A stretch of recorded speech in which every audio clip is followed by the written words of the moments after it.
Mirador, la plus grande tribune politique de la Guinée, l'habitacle de la pluralité des opinions, le grand safari de l'investigation journalistique. Aboubacar Diallo. Talibé, on en vient à cette affaire dite Ousmane Galeane, l'UFDG qui dément catégoriquement. Oui, l'affaire dite Ousmane Galeane.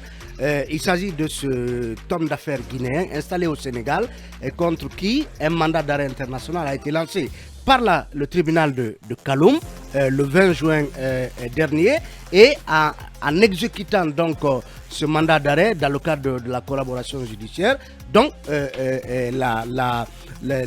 nommé Ousmane Galeane a été arrêté et envoyé à la prison de Rebus. Ça, c'est du côté donc de Dakar. De Dakar. Ouais. Mais ce qui a fait tilt, ce sont les déclarations qu'il a faites, puisque l'État guinéen le poursuit pour une affaire en tout cas, 1 milliard 636 millions 594 065 francs CFA.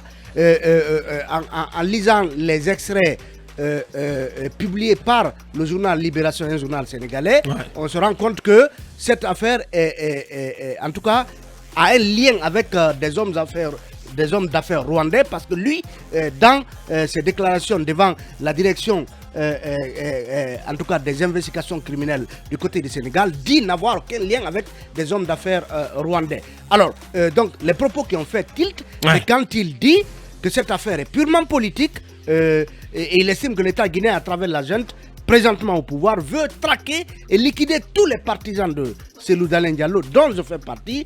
Donc il se dit militant de l'UFDG et même bailleur financier donc de l'UFDG. C'est ce que parce qu'il va jusqu'à dire que m'extrader en Guinée signifierait mon arrêt de mort, car la junte est en train de traquer donc les partisans de Cellou Dalein. Ce que refute catégoriquement l'UFDG dans un communiqué qui très rapidement a été publié par l'UFDG, qui nie tout lien avec donc monsieur Cellou Dalein Diallo, monsieur Souleymane monsieur Ousmane Galeane, puisque l'UFDG dit démentir formellement donc cette information dénuée de tout fondement, parce que l'UFDG en tout cas enchaîne en disant qu'en effet le président Cellou Dalein et la direction nationale du parti ne connaissent nullement cette personne, ni personnellement, ni comme militant ou sympathisant, et moins encore comme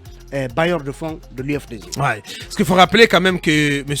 Gale Ousmane Anne est accusé dans une affaire de présumé détournement portant sur 1,636 milliards de francs CFA. Oui, comme je l'ai rappelé tantôt. Ouais, tout à fait. Comme je l'ai rappelé tantôt. Ouais. Que peut-on en dire de plus peut-être Aboubacar, oui. Peut-être que je vais me poser la question de savoir, il faut rappeler que ce n'est pas la première extradition en soi, en tout cas ces dernières années, suite à un mandat d'arrêt lancé par la Guinée contre un citoyen guinéen. Vous vous rappelez le cas Toumba. Toumba a été extradé parce qu'il avait vécu des années au Sénégal. Mais on se rappelle qu'il y a des mandats aussi qui ont été lancés qui n'ont pas eu d'effet. Par exemple, le Sékou Koundouné était du côté du Sénégal lorsque un mandat a fuité les concernant, donc précisant qu'ils sont concernés. Alors la question qu'on se pose, est-ce que ce cas laisse penser que d'autres qui sont actuellement dans le collimateur de la CRIEF ou de la justice guinéenne, qui ont pu se trouver refuge du côté du Sénégal ou ailleurs, en tout cas pour ce qui est du Sénégal, est-ce que cette collaboration peut concerner par exemple des hommes politiques ou des acteurs de la société civile éventuellement? C'est une question à se poser. La justice guinéenne a du pain sur la planche, parce qu'on apprend qu'il y a eu beaucoup de mandats concernant plusieurs hauts cadres qui ont trouvé refuge ailleurs. Et on se pose cette question.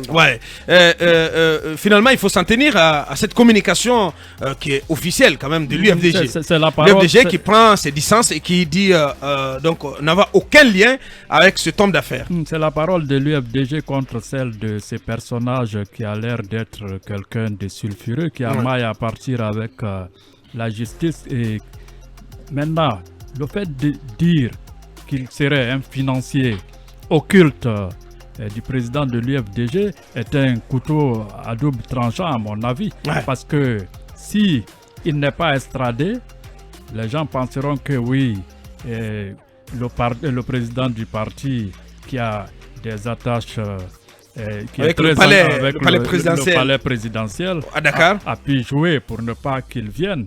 Maintenant, si aussi Il est extradé. il est extradé, voilà. Donc je crois que c'est un couteau à double tranchant, comme j'ai eu à le dire. Maintenant, des personnages qui financent des politiques, ce qu'on appelle les méthodes occultes des partis, il y en a partout. Il y en a partout. Ouais, on sait quelque chose parce que généralement, même quand il y a des élections, les gens ils partagent, puisqu'on dit de ne pas mettre ses œufs dans un même panier. Ouais. On finance Talibé à gauche et Mohamed Kaba à droite. Bien. Quitte au bon cheval de rafler la mise. De rafler la mise. Donc on s'en tient à ces démentis officiels de l'UFDG sur suite aux déclarations de cet homme d'affaires, monsieur Ousmane Galé Ousmane Anne, arrêté par la DIC au Sénégal pour une affaire de présumé détournement portant sur 1,636 milliards de francs CFA.